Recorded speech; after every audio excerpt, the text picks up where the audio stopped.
is a who's who, especially of West Coast talent. And so that just gives you some perspective on how Miles was in 52, 53, 54. He's not really anybody, contrary to a lot of modern opinions about where Miles was. One of my favorite Miles records of this era is from 1953. It's called Blue Haze. Not the best album cover, although some might say, like, on some levels I like it. It's very dated. It doesn't have the same graphic design purity that Reed Miles would have done. It's definitely influenced by Reed Miles, but it's doesn't quite have that that gets you where you want to go. There's a track on here called "I'll Remember April," and it's fantastic, but not for the reasons why you would think.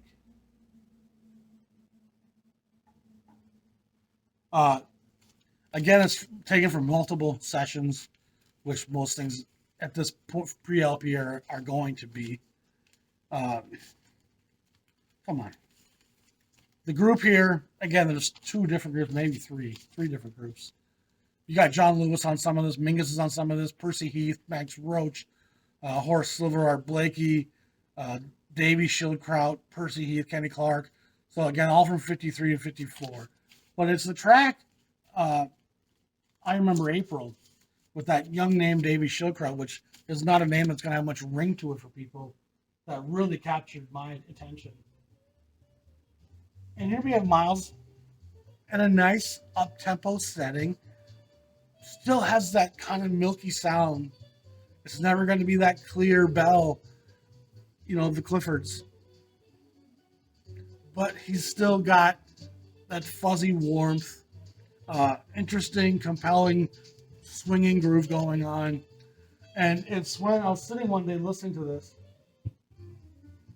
Nice piano. It's the alto sax here. And I remember the first time this jumped out at me, throat grabbing like a mother, just like, the fuck. And I was like sitting there trying to think, who the heck? I said this before on the channel. Who the fuck could this be? Miles Davis, 52, 53, 54, alto saxophone, Prestige label. I'm like, it's not Parker by this time, because Parker's doing, Norman Granz stuff. Much different style at this point. I started trying to think, it's not Jackie McLean. Who the F could this be? And I ended up looking finally, it was Davey Schildkraut. I'm like, who? And he's a fairly unknown name. Even to me now, I don't know a lot about him. I found him in a few other places, done a little research, but there's not a lot of research to really find. Wonderful player, emulates Parker and the bebop and modernity with a lot of melodic swing and force. He's gorgeous. And I've since talked to a few other people who feel the same way about Davey Schildkraut on this track. He's one of the stars of this record, which is kind of not what you expected to hear.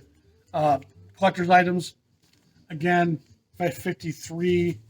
And again, it's going to be from numerous sessions. One session is Walter Bishop, Sonny Rollins, Charlie Chan, which is Charlie Parker, of course, Philly Joe and Percy Heath. And then you have Rollins, Shaber, Art Taylor, and Tommy Flanagan on the other three tracks. I think the Parker stuff goes back to 52. I'm not sure. But maybe it's all from 53. Great album cover, no question. But Miles' stuff's very much piecemeal. It's being patched together. There's very few records that are like from one session. And interestingly enough, some of the stuff that comes out in 54, 55 actually is released before a lot of this back catalog stuff is released in the 7000 sequence. So it makes it very confusing when a record like this is the 7th release at Prestige on the LP sequence before almost all these other titles came out. Kind of confuses the young collectors. Where does this fit in the sequence? And this was actually an LP session and starts the beginning of that being the case. 54 was kind of a good year for Miles. He's starting to kind of find again his chutzpah, which is a fun word to throw out. This is from two different sessions. Miles Davis All-Stars. Pretty big fan of this record, partly because I love Lucky Thompson, and he's on a lot of this. Schildkraut appears on some of this as well. Percy Heath, Kenny Clark. Lucky Thompson's a guy that spent years in Europe and kind of slipped into obscurity here in America. This is his return. He does some recordings for Prestige in the 60s that are actually pretty outstanding. I'm a big Lucky Thompson fan. A lot of his work's pretty collectible and pretty tough to come by. A guy that played bebop and swing and with modernity and melody his whole career. Great stuff.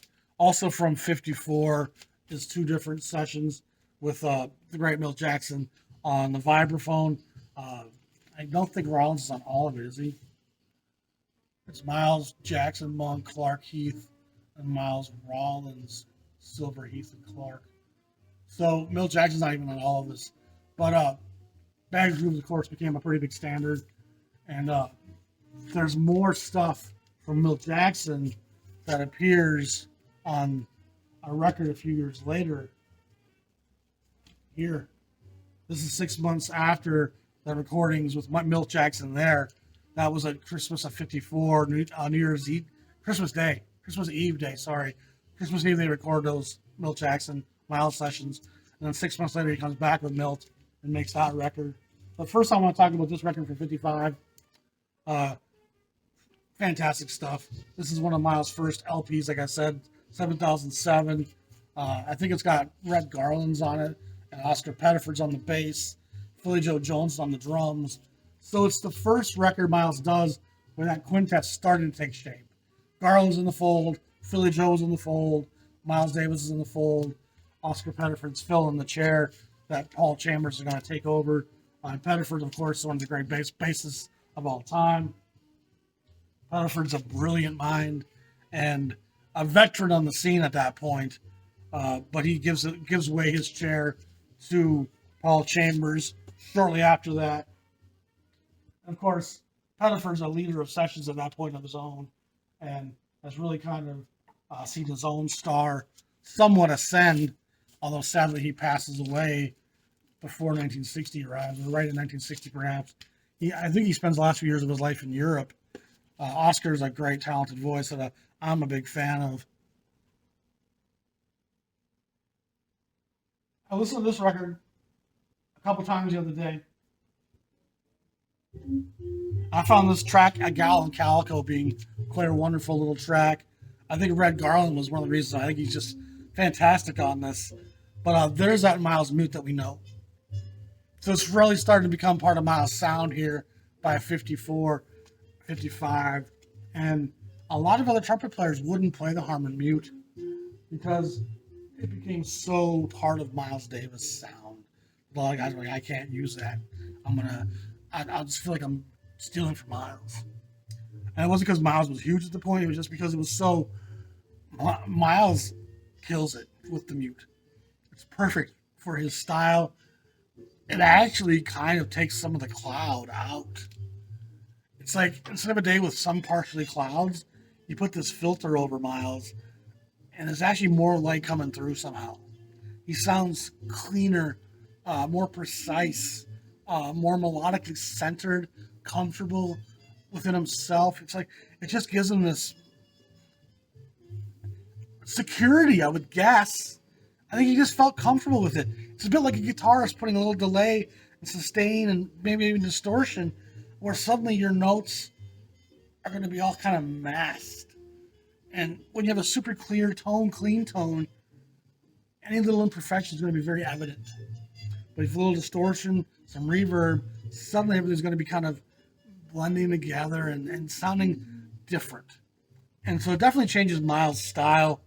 And Green Haze is also a great track on this.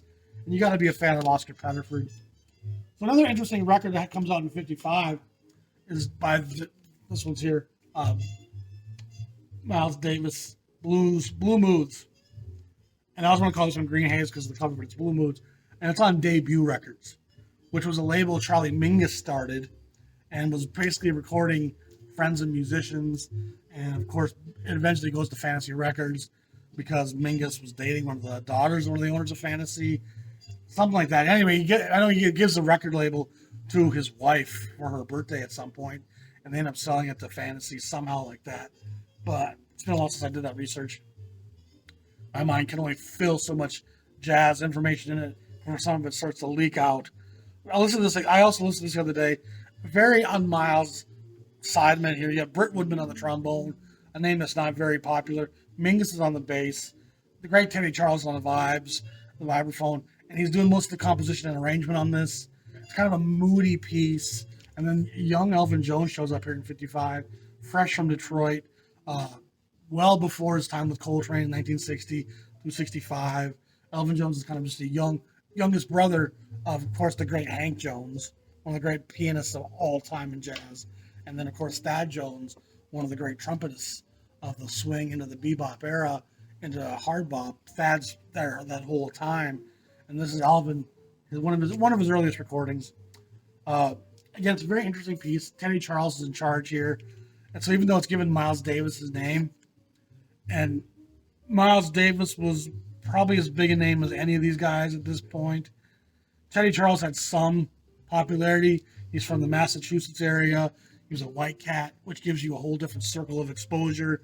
And again, people don't really recognize in this time, people were still very much conscious of what they were buying racially, who they were voting for, and what they were able to play around their parents. It was still a very divided time.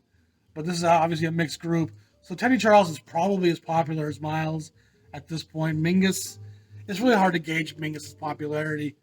His big recordings don't come out till quite a bit later at Columbia and Atlantic. Well, the Atlantic stuff's right around the corner, honestly. But the Captain was in '56. The Clown and all that stuff's coming out in '57, '58. So Mingus is about to become a pretty big name in jazz, but not a pretty big name in American households by any means. In terms of American households, it takes Miles going to Columbia for any of these names to become really popular. Nice little sounds on this record, though. And it's really the beginnings of modern Miles right there. This one we're listening to, The Musing of Miles. This is, again, came out 6 months after that last 54 session with Milt Jackson that was recorded in '54 at Christmas time. And they enjoyed playing with each other.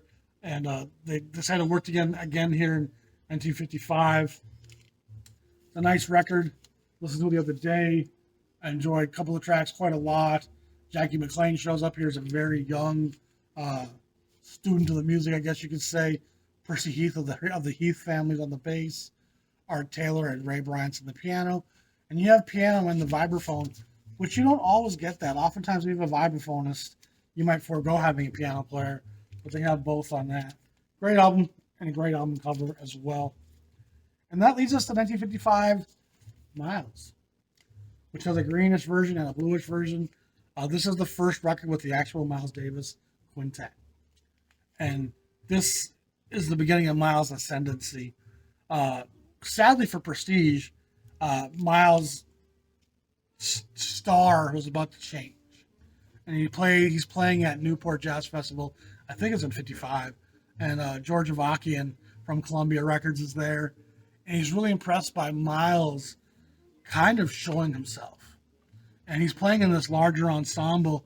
And Miles really outdoes himself and plays in a very connected way. I think he had just gotten sober, which might have been part of that. But he certainly, in my mind, Miles must have recognized that there were some people and executives in this audience today, and I need to show myself. And Avakian walks away so impressed that he signs Miles, and they start recording for Columbia almost immediately, but he still owes Prestige 4 more records. And by this time, the quintet's been playing together for about a year. They're sharp, they're precise, they're really well-versed with each other, they know each other, they know who the other guy's going to be, and so that group just played astounding when you saw them in the club. And they weren't playing together at Newport. He was playing on stage with a kind of a mixed group, an all-star kind of jam. And Miles is so excited to start working with Columbia and get that stuff out and change the direction of his career that he brings that great quintet into the studio. And this is a pretty well-known story at this point. And over the course of 2 days, they knock out all kinds of songs.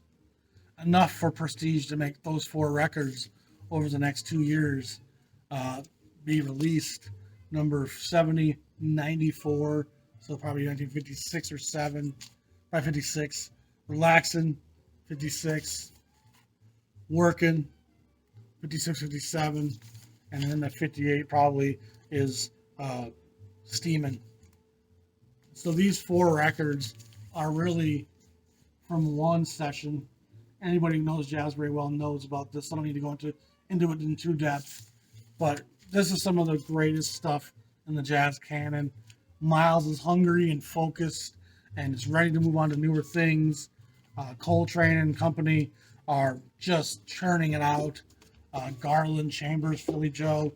I think they're all excited to see what the future is going to bring, which can make you play with a little more vigor, to be honest. And so that is Miles' early years. And it's not the showcase showdown that some would want you to think. He's a very anonymous figure. And in 1950, 51, 52, 53, no one would have imagined him to be the preeminent name in jazz 50, 60 years down the road. And he definitely makes a lot of impact once he goes to Columbia. First bringing hard bop to America with that great quintet. Then him and Gil Miles start bringing what's essentially third stream with classical European sounds and arrangements and horns and strings, sketches of Spain, Miles Ahead. Important stuff that broadens the palette of what jazz is, especially for the white listener. And it was very confusing to me early on because those are some of the first jazz records I got. And a lot of that stuff, like Porgy and Bess, there's so little swinging going on. It makes you confused going, well, what's the difference between jazz and classical? And that record can be very confusing. And again, it's not pure jazz in that sense. He moves into the 60s, and 59 kind of blue, and Miles becomes one of the greatest selling jazz artists of all time. That record is probably still the greatest selling jazz record of all time, kind of blue, and needs no introduction here whatsoever. And he moves into the 60s. There's a bit of a lull, 62, 63, 61 in there. But then again, by 64, 65, he has another string of incredible records. And then he brings the fusion sound of Bitches Brew and in a silent way and on the corner into the mix, 69, 70, 71. And then his career kind of goes in between retirements and resurgencies. And I think a lot of Miles' later career is fairly ignorable. I have most of it. I don't listen to it much. Sometimes it's fun to put on the mandala or, and they're good records with great players, but it's such a different sound of an era of jazz at that point. So anyway, the point of this episode was talking about Miles' early career and some of the stuff that I really do like there. There's a lot of good stuff in that era. And as I illustrated, some of my favorite tracks in those recordings are because of people like Rollins and Monk and Schildkraut, who show up and are just outstanding. Pettiford has some great bass parts on that Musing of Miles record. So none of this is to diminish Miles' achievements. It's just to bring some clarity as to who Miles was coming into the Columbia years and how that marketing and that the broad distribution of the Columbia records changes Miles' career dramatically. And a lot of the national record stores around the country, the amount of independent jazz records they would have would be very minimal. You might bring in a few things as a sampler to see how people, but you're not going to stock the entire Blue Note, Prestige, Riverside discographies and have all the releases. Those labels weren't pressing enough records to have every record store in America have their records for sale. They were pressing very minimal copies for large inner city stores in urban neighborhoods that had, enough jazz people to want them. But you weren't going to get in Helena, Montana, Blue Notes and Prestiges in 1952, 53. This wasn't going to happen. So it's very much driven by the numbers and the money and the corporations that help make careers. And Miles is certainly a benefactor of that, which is not a slight against him in any way. Good for him for having gotten there. Good for him going to Newport and kicking ass and making Avakian say, okay, this guy's going to be a big thing coming up. And Avakian was right. And with the right promotion, though, you can kind of push anybody into some commercial success. Anyway, great career. It's really working some very interesting stuff in there. And it's always worth digging it out And we're talking Prestige so much the last week or so. So it's great to see Prestige and some of the most prominent works that they've done and stuff that's a lot of that stuff stayed very much in print because of Miles Davis fame.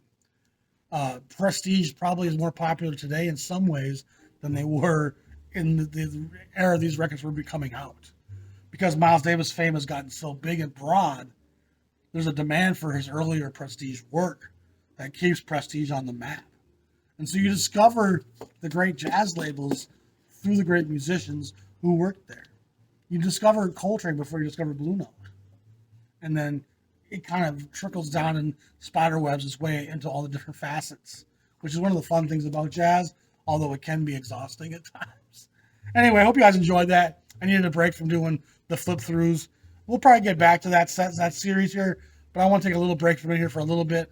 Hopefully we can get some good views on some of these episodes and help the revenues pop up a little bit. Again, we're talking the difference between $3 a day versus $6 a day. But again, with my money situation, I want to have as many $6, $7 days as I can get on my YouTube earnings.